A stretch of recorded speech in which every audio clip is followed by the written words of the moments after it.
Chamo agora nossa conselheira, Marta Mockel, tá certo? Para falar, então, sobre a importância da alimentação do coletivo através dos temas. Vou ser rápida, eu queria só passar um recado bem rápido para vocês, na verdade. Quando eu fui convidada para essa chapa, né, eu aceitei logo de cara, porque embora tantas atribuições que eu tenha, tantas atividades, eu aceitei logo de cara, porque eu falei assim, poxa vida, eu sou da alimentação coletiva e eu preciso fazer alguma coisa para a categoria, né? A gente percebe, eu estava falando até agora com a professora Aline, que saiu, as estagiárias quando chegam lá na minha unidade, elas não gostam de alimentação coletiva, não querem saber de produção, elas vão porque tem que ir. Mas quando saem, elas saem assim, poxa vida, eu nunca pensei que fosse isso, né? Que realmente eu fiz tanta coisa aqui e eu vou até falar para as outras colegas que venham aqui fazer o estágio, que realmente é muito legal. Mas eu queria trazer para vocês uma reflexão sobre a alimentação coletiva, né? O que é alimentação coletiva? Como é que a gente define a alimentação coletiva? Eu trouxe aqui algumas definições, inclusive da resolução do CFN 600, da guiária do grupo, né, lá da UERJ, falando sobre atuação. O que é alimentação coletiva? Que, na verdade, é a atuação do nutricionista, né, nessa área. Tem a Proença, que também define a alimentação coletiva, mas não dá uma certa abrangência, né, do que realmente, o que é um profissional da alimentação coletiva. A Carla Rodrigues, é uma pesquisadora de Minas, que ela coloca na tese dela, né, alimentação coletiva, alimentação institucional, administração do serviço de alimentação, produção, são campos do conhecimento da nutrição em que se procura racionalizar, e racionalizar no sentido de produzir eficazmente, né, a alimentação de coletividades sadias e enfermas, cujo local de trabalho é restaurante ou cozinha. O que, no curso superior de nutrição, alimentação coletiva é uma disciplina, né? Mas o que a gente tem que entender, e eu acho que nem todo mundo consegue enxergar isso, que a alimentação coletiva é um campo da nutrição interdisciplinar ou transdisciplinar, porque ela vai transpassando todas as outras áreas da nutrição, inclusive outras ciências.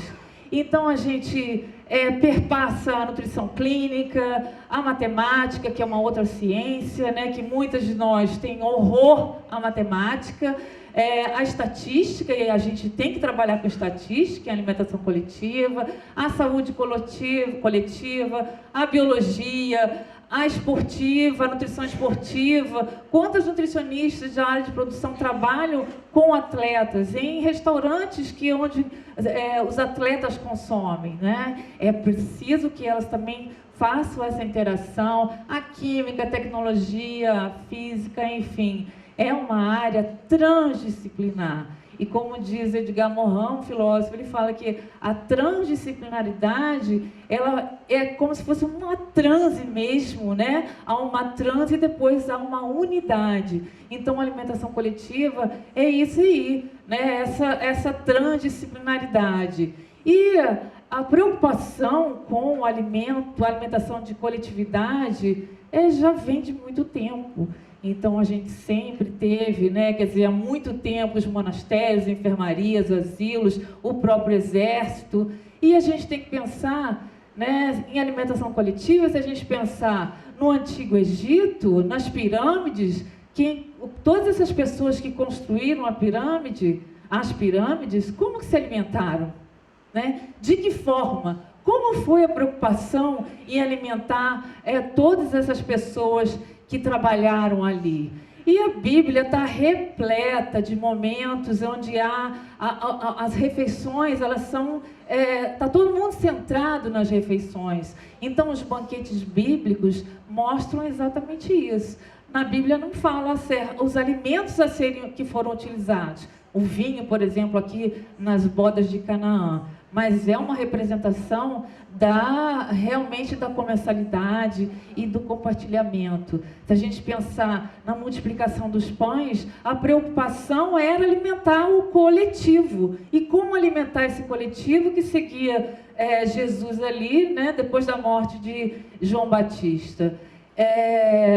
Os banquetes, né, quando a gente fala sempre nos banquetes da época medieval, onde havia riqueza, eles representavam o poder, mas as refeições ali, os banquetes, traziam ali laços, né? Ou de poder, ou de paz, ou de, né, várias outras coisas. Então, os banquetes, quem assistiu aquele filme do Vatel, mostra exatamente, eu passo isso para minhas alunas, para mostrar como era a organização da alimentação de um coletivo, né? Não sei se vocês já viram esse filme, Vatel, mas é interessante a gente pensar na cozinha daqueles tempos. Então, havia realmente uma preocupação aí na coletividade. E a Santa Ceia, ela representa ali a confraternização e a comensalidade.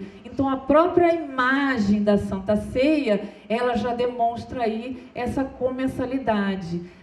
No refeitório lá da Gastromotiva, você tem aqui essa imagem aqui da Santa Ceia.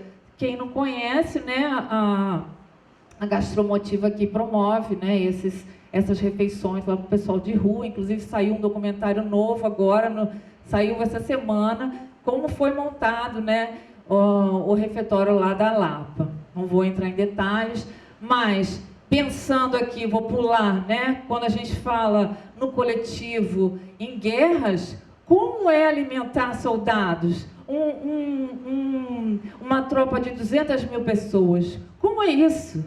Então, se a gente lembrar, né, de Alexandre o Grande, que foi o grande estrategista, então o pensamento dele naquela época, né, no século IV a.C., era justamente ter a alimentação, as provisões como estratégia de guerra.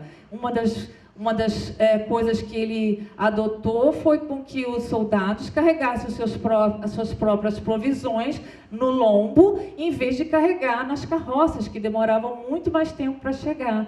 Então, essa era uma preocupação e a grande estratégia dele, né? O exército de Alexandre o Grande consumia diariamente cerca de 100 toneladas de alimentos e 300 mil litros de água. Agora, a gente tem que pensar também que não era só a alimentação dos soldados. Tinha que levar provisão para os cavalos. Isso tudo era provisão e era carregamento, né? Então, ele tinha uma equipe lá com engenheiros e contramestres, e os contramestres seguiam à frente dos exércitos com a missão de comprar os suprimentos, de montar ali armazéns no trajeto.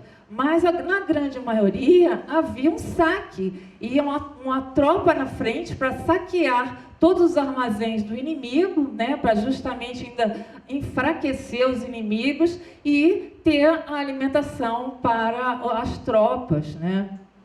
E um outro exemplo aqui é da independência dos Estados Unidos. O que acontece? A Inglaterra era grande e poderosa na época, mas por conta da falha nas provisões, na falha de enviar alimentos para as tropas nos Estados Unidos, não foi a única causa da derrota, mas foi uma delas, da independência dos Estados Unidos. Então, vejam a importância aí da alimentação de coletividade, de um coletivo. Os 35 mil soldados britânicos demandavam 35 toneladas de comida por dia. Imaginem sair isso da Inglaterra para os Estados Unidos. Então, foi um grande erro aí, foi uma das causas aí da independência dos Estados Unidos. Napoleão foi considerado o grande Alexandre, né? O novo Alexandre, porque ele era também um grande estrategista, né? Então, ele enviava tropas nas cidades onde eles iriam invadir para que saqueassem também os armazéns e fizessem com que os habitantes daquela região produzissem alimentos para as tropas. Então, era uma grande preocupação aí, era uma estratégia, né?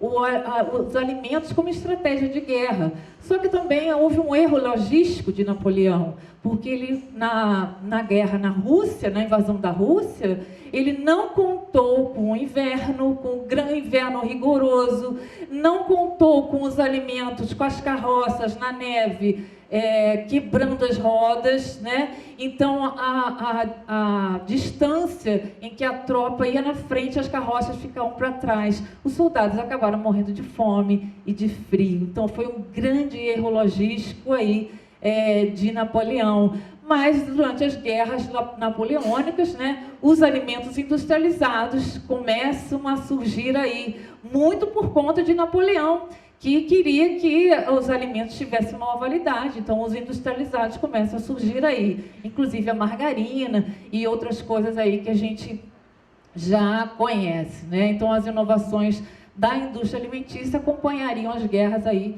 facilitando as operações militares. E falando em coletividade, a gente não pode deixar de lembrar dos monastérios, né? Que é onde se começam grandes fábricas de vinho, produção de vinho, de queijos, dentro dos monastérios. Mas havia uma preocupação com o coletivo, né, com a coletividade. Os monges, né, toda essa questão do monastério surge até antes de Cristo, mas na Idade Média é que eles se expandem, né, em toda a Europa. E esses mosteiros eram regidos ali por regras, né? E a regra maior é a regra beneditina. Então, nessa regra beneditina de São Bento, né, diz o seguinte: o monge não deve alimentar-se de carne vermelha, não só em sinal de sacrifício, mas também como prova de renúncia aos prazeres da carne. Aí, nas duas conotações mesmo, né? Porque a carne, ela estava muito ligada à sexualidade, né? À força física, e a gente falou isso no outro evento sobre vegetarianismo, né?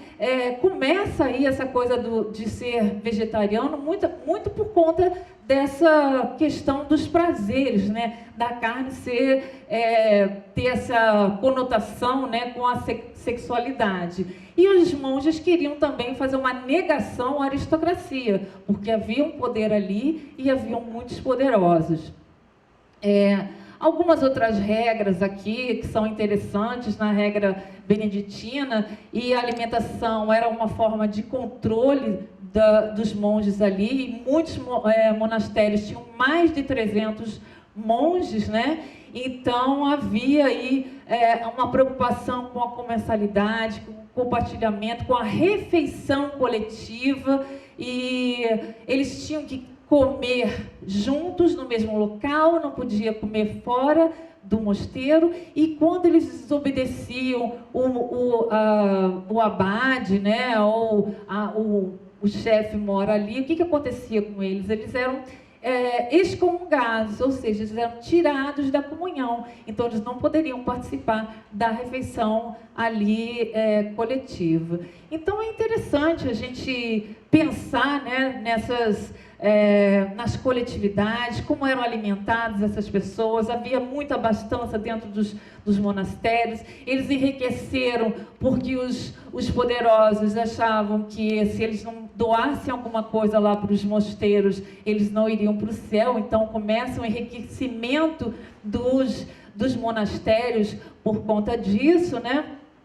E com esse enriquecimento, com essa amplitude aí dos monastérios, e os monges com tanto intuito de cuidar das pessoas, cuidar da saúde, acabam muitos estudando a medicina, e os hospitais foram criados assim ao longo dos monastérios, os hospitais, os orfanatos, né? Ampliando toda a atuação dos monges. E com isso, né, o monastério se tornou aí uma instituição de assistência aos pobres e de segregação de doentes, que encontravam abrigo e a alimentação abundante, né? Então, os monastérios, eles tinham, né, eu não vou entrar em detalhes aqui, mas é muito interessante a gente estudar sobre a alimentação, né, no coletivo dentro dos monastérios, né? Tinha uma alimentação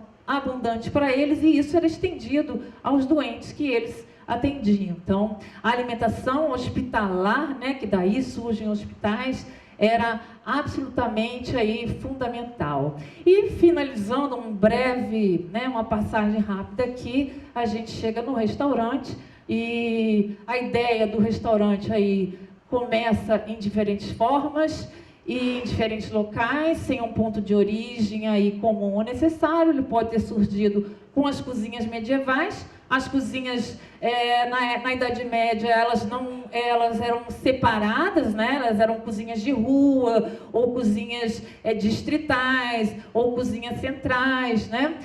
Pode ter surgido também, a Roberta Spang fala muito isso, né? A história do restaurante em Paris e Londres, no século XVIII. As cozinhas de bairro, de rua, as casas de vinho ou taberna, e a gente sabe que as tabernas existiram, né, muito desde a Idade Antiga, né, eram frequentadas aí pelos viajantes e pelos habitantes locais. E aí, né, com esse desenvolvimento, esse crescimento das tabernas, porque na Idade Média as cidades eram todas fechadas, era vamos dizer assim, desculpa o termo, mas era muito sujo, era uma imundície, porque viviam pessoas e animais juntas, havia muitas doenças, né? E quando o comércio passou para fora dessas cidades fechadas, né, é que os viajantes começam realmente a levar aqueles produtos da cidade para outros locais, as tabernas começam a crescer, aí vai uma pessoa e começa a colocar uma toalhinha, né, na mesa, aí surge, né, o caldo restaurativo, que acho que todo mundo que é nutricionista sabe, conhece essa história, né, do caldo restaurativo. E aí a gente chega hoje aqui, né, no que a gente tem hoje do restaurante atual, mas houve uma grande evolução. E como a nossa colega falou aqui hoje, logo abrindo, né, nós estamos hoje aqui porque teve todo um trabalho anterior, né? Eu gosto muito da nossa história, eu gosto muito da história da alimentação coletiva, já estou acabando, tá? Adoro muito, né? E eu, quando dou aula, às vezes na graduação, eu sempre falava, gente, olha, o nutricionista não conhece a sua gênese. Você fala em SAPs, o que é isso? O que é isso? Gente, é onde a gente começou. E a nutrição, né, é a cara da alimentação coletiva, gente. Né? Onde começa? Começa tudo lá, no SAPs. Então, a gente precisa pensar nisso, né? Precisa pensar na alimentação coletiva com outros olhos. E eu falo isso para minhas alunas porque a alimentação coletiva corre nas minhas veias. Eu tento passar isso para elas, né? Algumas eu consigo, outras não. Então, hoje o restaurante é uma instituição tão moderna quanto antiga, né? Pode se tornar um acessório indispensável da cultura e do modo de vida da atualidade. Embora hoje a gente tenha os restaurantes virtuais que estão me deixando apavorada, né? Mas tudo bem, vamos seguindo, né? Os desafios de hoje que a gente tem, né? São vários: desperdício, fome, a obesidade, o desaparecimento das tradições culinárias regionais, a uniformização dos hábitos ocidentais. E aí eu pergunto, né? Qual o papel do nutricionista em uma unidade de alimentação e nutrição? Será que esse profissional poderá ter somente uma visão técnica administrativa? Será que ele não pode ter uma visão mais abrangente, né, de todo o processo? As novas demandas e nichos de mercado exigem cada vez mais inovação e criatividade por parte do nutricionista. É ou não é verdade? Cada vez mais, né? E aí também a situação econômico-financeira em que a gente vive obriga a ter domínio de outras ciências aí também, como eu já falei. Ninguém gosta da matemática, mas ela está aí, ela veio, ela, né, precisa ser colocada. E eu fecho aqui para vocês, né, falando que a alimentação coletiva ela abrange muito mais do que simplesmente produção de refeições.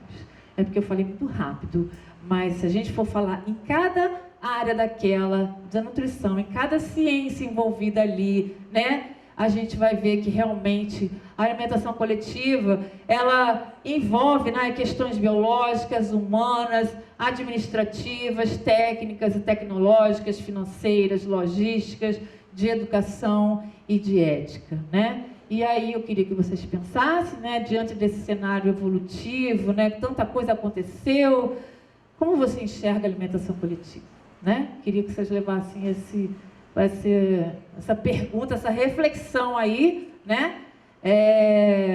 Como você enxerga aí a alimentação coletiva? Bom? Eu vou quebrar de novo o protocolo, adoro.